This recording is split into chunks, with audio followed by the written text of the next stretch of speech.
Hai, balik lagi nih di YouTube channelnya Yurisweg. Sebelum lanjut ke videonya, jangan lupa tekan tombol subscribe-nya dulu ya. Di episode 3 ini, Kim Hyun-soo tiba di lembaga permasyarakatan. Lalu dia juga dites dan segera diberi baju tahanan. Lalu ada seorang pria yang bertato dan merokok. Merogoh rok seorang perawat, ternyata dia mengambil sebuah bungkusan kecil di dalamnya.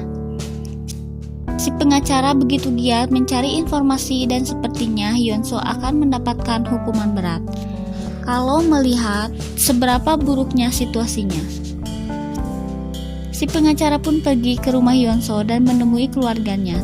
Ternyata keluarga Hyun-soo orang yang kurang mampu. Yang tadinya si pengacara berencana meminta imbalan 90.000 menjadi dikurangi menjadi 70.000 dan dikurangi lagi menjadi 50.000.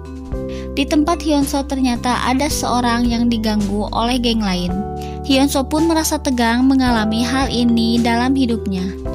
Di pagi harinya semua tahanan dikumpulkan di depan dan bebas untuk sekedar berjemur atau berolahraga. Saat Hyun-soo meminta obatnya, dia pun meminta pereda nyeri untuk orang yang satu sel dengannya dan malah ketahuan oleh si geng ini.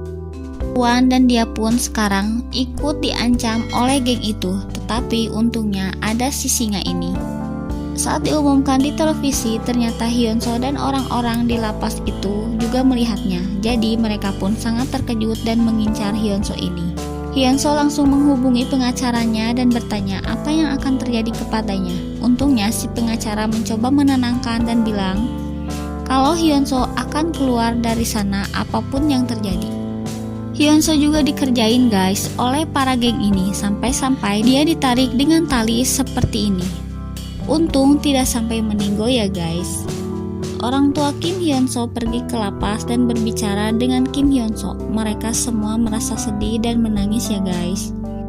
Si pengacara juga mengobrol dengan si kepala dan si pengacara tetap yakin kalau Hyun-soo tidak bersalah.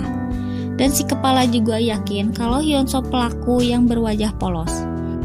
Saat tahu kalau Hyun-soo kasusnya lumayan berat, si singa pun memanggil Hyun-soo ke ruangannya dan menawarkan bantuan. Tetapi menurut Mimin pasti itu tidak gratis guys, atau pasti ada yang dia incar dari Hyun-soo.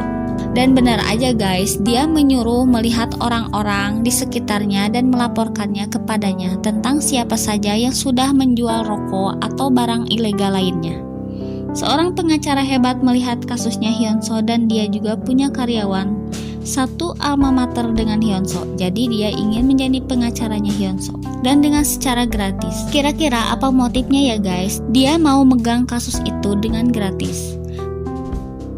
Dan akhirnya Hyun-soo pun bilang ke si pengacara kalau ada pengacara yang ingin membelanya secara gratis. Lalu saat Hyun-soo bilang kalau itu Park Min-young, si pengacara pun mengerti itu karena Park Min-young itu adalah pengacara terkenal.